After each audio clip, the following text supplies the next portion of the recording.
Asbestos was found during renovation work and new at 6 KCCI's Marcus McIntosh. The 1970s were a wild era of innovation, but not every invention stood the test of time. Some creations turned out to be dangerous, from toxic toys to hazardous household gadgets. Whether it was exploding car fuel tanks, deadly diet pills, or radioactive building materials, these inventions were eventually deemed too risky to stay on the market. So join us as we explored the 25 most dangerous inventions in the 1970s that are now banned. In the 1970s, the medical industry experimented with nuclear-powered pacemakers. It's meant a lot because since Jennifer's had the pacemaker, there's been a complete change in her. She's grown in size. Using plutonium-238 as a long-lasting energy source. Unlike traditional battery-operated models, these devices promised lifelong functionality without battery replacements. However, the risks far outweighed the benefits. If the pacemaker was damaged in an accident or during surgery, it could leak radioactive material into the body, leading to cancer and radiation poisoning. Additionally, disposal was a major issue. These devices couldn't simply be discarded due to nuclear contamination risks. By the 1980s, the introduction of safer lithium-based pacemakers made this radioactive experiment obsolete. Today, atomic pacemakers remain a bizarre relic of the past, with strict regulations on handling the few that still exist. The 1970s were the golden era of polyester fashion, with sleek synthetic suits dominating disco dance floors and office wear. While polyester was cheap, wrinkle-resistant, and stylish, it came with a hidden danger: extreme flammability. All of today's Dacron polyester at prices that won't cost you a fortune. Now I see romance. Unlike natural fibers such as cotton or wool, polyester melted upon ignition, fusing to the skin and causing severe third-degree burns. The risk was even higher when exposed to open flames, cigarettes, or kitchen stoves, leading to horrifying injuries. As reports of polyester-related burn accidents surged, consumer safety advocates pushed for stricter fire resistance standards in clothing production. By the late 1970s, flammability regulations were introduced, and manufacturers began treating fabrics with fire-retardant chemicals, ensuring modern synthetic clothing was far less hazardous. The Chrysler turbine car was an automotive marvel of the 1970s. Love the sound, the smell of jet fuel in the morning. That's it. Jay, it's amazing the craftsmanship that... Designed to run on jet fuel, diesel, or even alcohol. Unlike conventional engines, its gas turbine motor had fewer moving parts, reducing maintenance needs while delivering a futuristic hum. However, its excessive heat production was a major drawback. The exhaust temperature was so high that it could melt nearby objects. Additionally, it produced hazardous emissions, posing serious air pollution risks. Another problem was its slow acceleration and poor fuel efficiency, making it impractical for everyday use. Though Chrysler built 50 prototypes, most were later destroyed to prevent technology leaks. While the concept of turbine cars remains fascinating, their environmental and safety concerns ultimately led to their disappearance from the market. While the Chrysler turbine car was a fire hazard on wheels, it wasn't the only invention from the 1970s that posed a serious combustion risk. But what if the danger was lurking inside homes rather than on the road? During the 1970s, fiberglass insulation became widely used in homes and commercial buildings. We are using fiberglass bats with a paper face, and this is the vapor barrier, right? Yes, it is, yep. Due to its lightweight structure and thermal efficiency. However, early formulations of this insulation were highly flammable, posing a serious fire hazard. If exposed to an open flame or high heat, the insulation would ignite rapidly, fueling fires instead of preventing them. To make matters worse, burning fiberglass released toxic fumes containing formaldehyde and other carcinogens, endangering anyone trapped inside a burning building. As the risks became evident, stricter fire safety regulations led to the phasing out of highly combustible fiberglass insulation. Today, flame-retardant alternatives are the standard, ensuring buildings remain insulated without the deadly fire risks of their 1970s predecessors. One of the most bizarre inventions of the mid-20th century was the X-ray shoe fitting machine, found in thousands of shoe stores throughout the 1950s and 60s. Eventually, by the late 50s, these machines were banned for operation here in the U.S. Marketed as a modern and scientific way to ensure a perfect shoe fit, the device allowed customers, including children, to place their feet inside an unshielded X-ray chamber. The machine would then emit radiation to produce a live skeletal image, letting customers see how well a shoe fit their bones.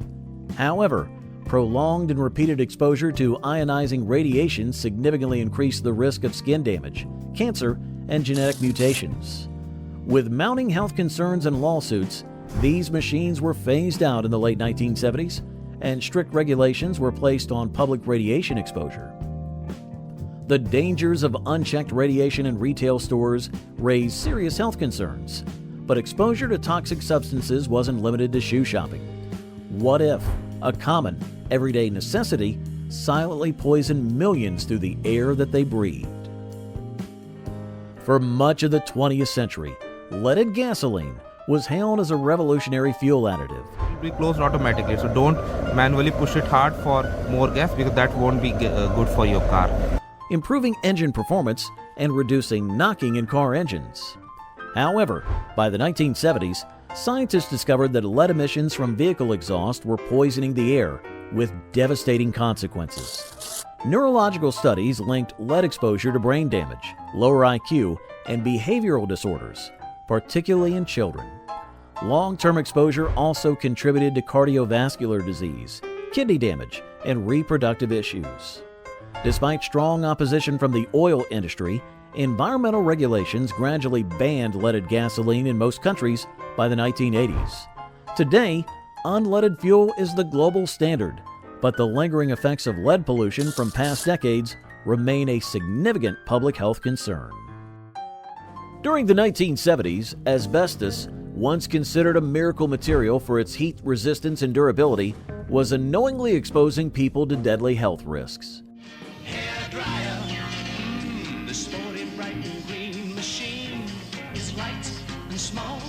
Hair dryers manufactured during this period contained asbestos-lined heating elements, which prevented overheating but released microscopic asbestos fibers into the air with each use. These airborne particles, when inhaled, became lodged in the lungs, leading to mesothelioma, asbestosis, and lung cancer, diseases that often took decades to appear. As scientific evidence mounted regarding the severe health consequences of asbestos exposure, regulators and consumer advocacy groups pushed for a ban. By the late 1970s, asbestos-containing hair dryers were recalled and discontinued, replaced by safer ceramic and metal heating elements that did not pose the same deadly risks. Asbestos-laced hair dryers were finally recalled, but consumers still weren't safe from unexpected household dangers. What if a refreshing drink could become a pressurized time bomb waiting to explode in your hand? The shift from steel to lightweight aluminum cans in the 1970s was meant to improve convenience and reduce manufacturing cost. There we go, let's select the airing apparently to give it an air intake. However, early aluminum pint cans had a critical flaw. They were prone to spontaneous explosions due to poor structural integrity and excessive internal pressure. Beer and soda manufacturers had miscalculated the amount of carbonation pressure aluminum could handle, leading to instances where cans burst without warning, causing lacerations, eye injuries, and even deep cuts. Supermarket shelves occasionally turned into shrapnel zones as cans popped unexpectedly. After numerous consumer complaints and injuries, beverage companies revised the can thickness and pressure resistance, ensuring that modern aluminum cans remain sturdy enough to contain carbonated beverages safely without the risk of unexpected explosions. Thermite-based flares were marketed in the 1970s as roadside emergency signals to alert other drivers to a stranded vehicle. All hail the god Thermite! Okay, all right. That's bright. However, these flares burned at over 4,000 degrees Fahrenheit or 2,200 degrees Celsius, hot enough to melt metal, ignite gasoline spills, and cause devastating fires if mishandled. The thermite mixture, once ignited, could not be extinguished with water, making accidents nearly impossible to control.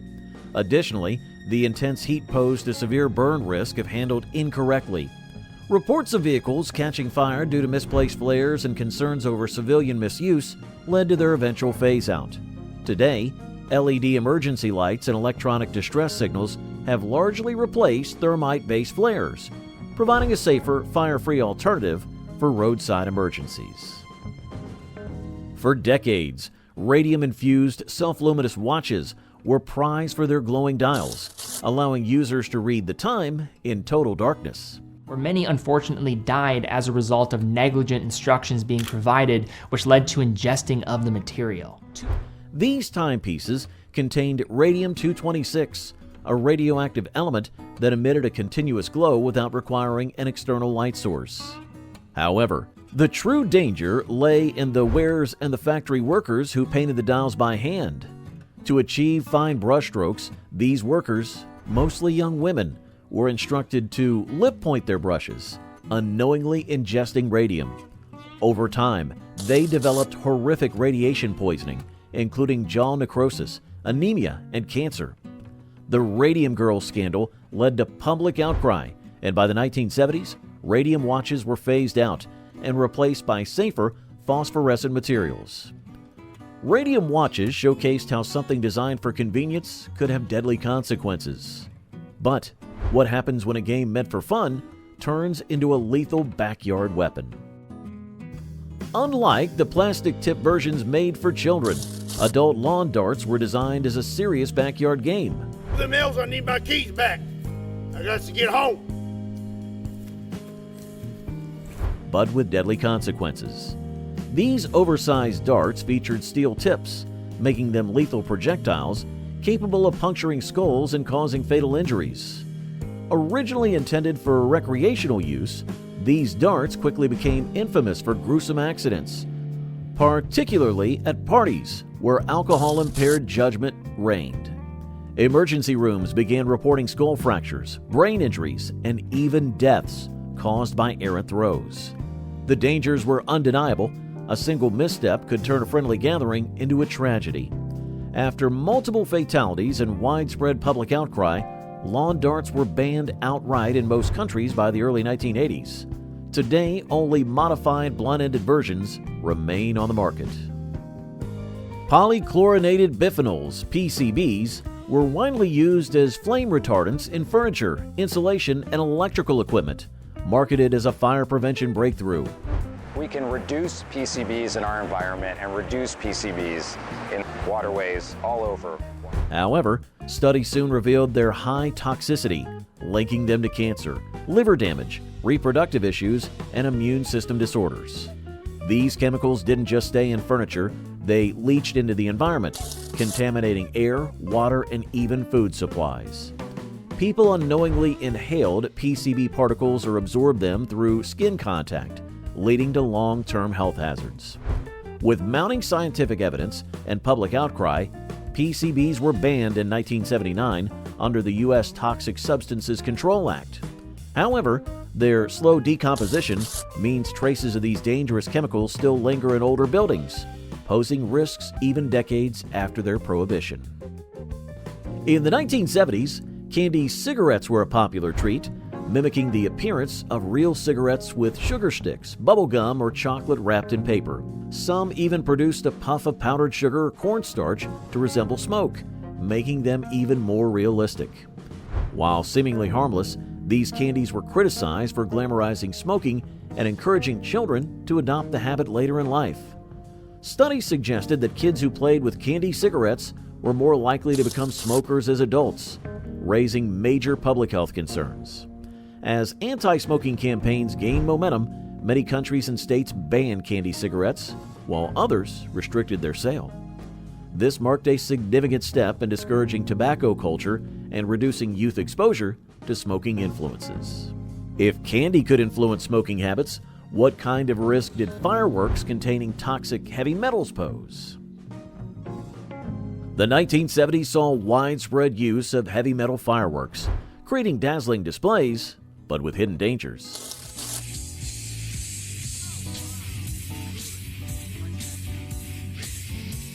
These fireworks contain toxic metals like lead, titanium, and copper, which enhance colors and released harmful fumes and particles into the air. When inhaled, these pollutants pose serious health risks, including lung damage, neurological issues, and heavy metal poisoning. Additionally, the leftover residue contaminated soil and water sources, harming wildlife and ecosystems. Frequent misfires and accidental explosions also led to burn injuries, property damage, and even fatalities. As environmental and health concerns grew, regulatory bodies imposed strict bans and restrictions on fireworks containing toxic heavy metals, leading to safer alternatives with less harmful chemical compositions. During the 1970s, lead-based paint was a common household product used on walls, furniture, and even children's toys due to its durability and vibrant color. Once we're done, we take a look at the tip, and we can see that this is red, which means that we have lead. However, as the paint aged, it would chip, crack, and release toxic lead dust, posing a severe health hazard, especially to children. Young kids, drawn to peeling paint, often ingested lead chips or inhaled dust, leading to neurological damage, developmental delays, learning disabilities, and even organ failure. Adults weren't spared either, with long-term exposure causing high blood pressure, kidney issues, and reproductive harm.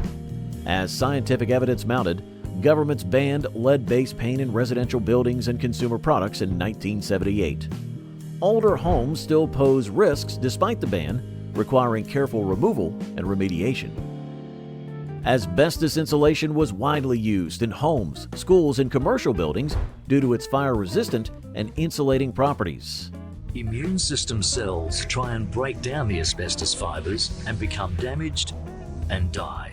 However, as structures aged, asbestos fibers became airborne, posing a severe health hazard when inhaled. Prolonged exposure led to devastating lung diseases, including asbestosis, lung cancer, and mesothelioma, a rare but deadly cancer. Construction workers, factory employees, and even homeowners face serious risks without realizing it.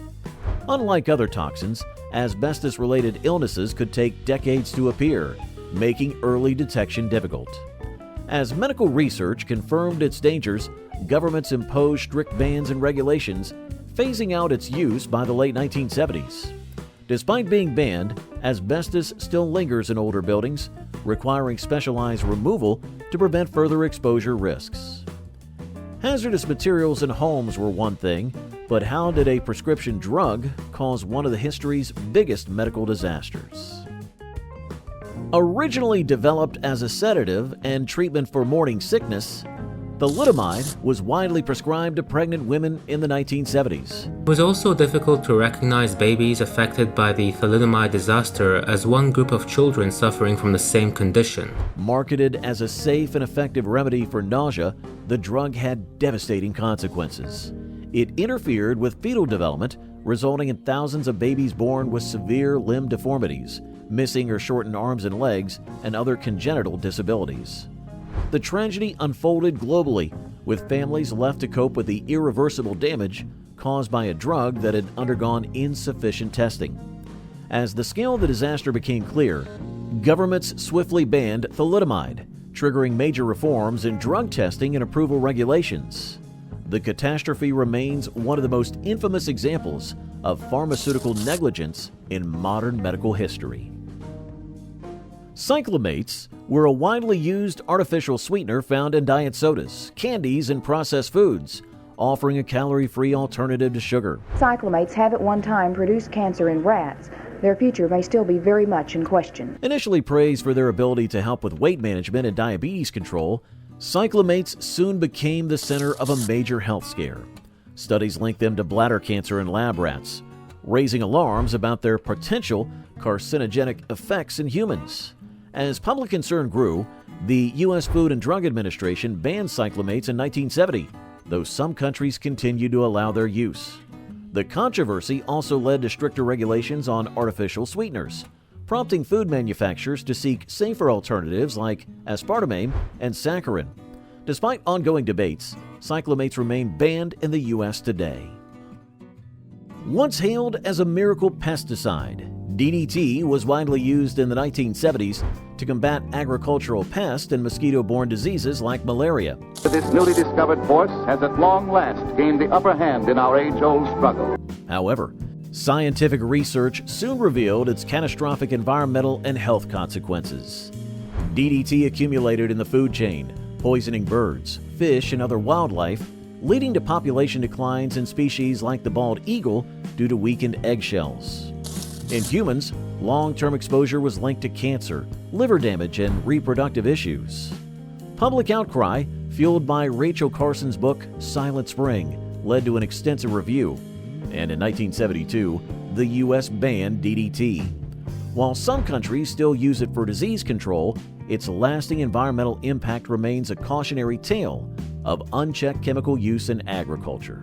If a pesticide could devastate ecosystems, what about chemicals silently destroying the Earth's protective ozone layer?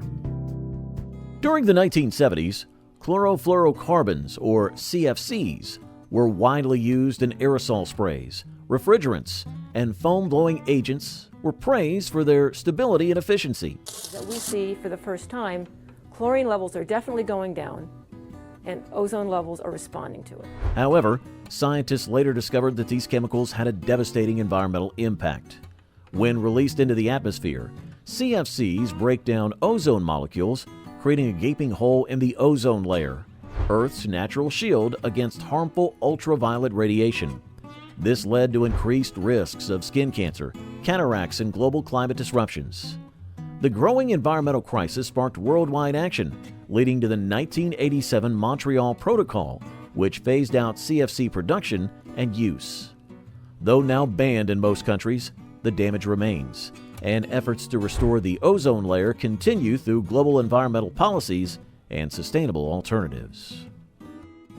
In the 1970s, mercury thermometers were a household staple, commonly used for measuring body temperature. This allows the mercury to squeeze out and then get stuck up in here, and unless you force it back. However, their seemingly simple design concealed a serious hazard. The liquid mercury inside was highly toxic. If a thermometer broke, the mercury could evaporate into a dangerous vapor, posing severe health risks when inhaled. Prolonged exposure could lead to neurological damage, kidney failure, and developmental issues in children. Additionally, improper disposal of mercury thermometers led to environmental contamination, affecting water sources and wildlife. Recognizing these dangers, governments worldwide began phasing out mercury thermometers in favor of safer digital and alcohol-based alternatives. By the early 2000s, most countries had implemented strict bans or restrictions, marking the end of an era for this once common medical tool. In the 1970s, polychlorinated biphenyls, PCBs, were extensively used in electrical transformers, capacitors, and cooling fluids due to their non-flammable and insulating properties.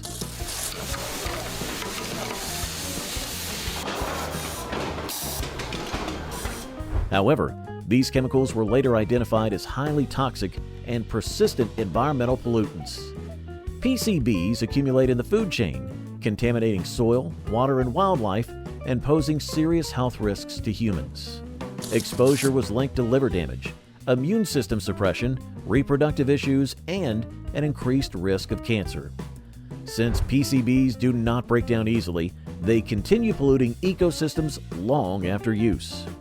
In response, governments worldwide banned the production of PCBs in the late 1970s, though their safe disposal remains a challenge, requiring costly cleanup efforts to mitigate long-term contamination risks. Glass fiber brake pads were widely used in the 70s as an alternative to traditional asbestos-based brakes.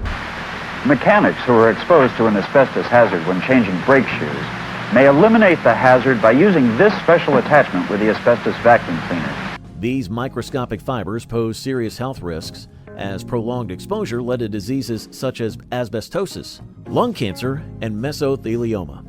Mechanics and factory workers were particularly vulnerable due to constant exposure to brake dust. Over time, regulations were introduced to phase out asbestos-containing brake pads in favor of safer materials like ceramic and metallic composites. Many countries banned asbestos in automotive parts, significantly reducing health risks. Modern brake pads are designed with non-toxic materials, ensuring safety and performance without endangering human health. Ephedra, once a popular ingredient in weight loss pills and energy supplements, was widely used in the 1970s for its stimulant properties. Ephedra is no longer sold in the United States. It actually has been banned by the FDA. Derived from the ephedra plant, it contained ephedrine alkaloids, which increased heart rate, metabolism, and fat burning. Marketed as a miracle solution for obesity and athletic performance, it quickly gained traction. However, users began experiencing dangerous side effects, including high blood pressure, heart palpitations, strokes, and even sudden cardiac arrest. Reports of fatalities and life-threatening complications led to intense scrutiny by health authorities. After numerous lawsuits and medical studies confirmed its serious risks, the FDA banned ephedra in 2004, making it one of the few dietary supplements to be completely outlawed due to public health concerns.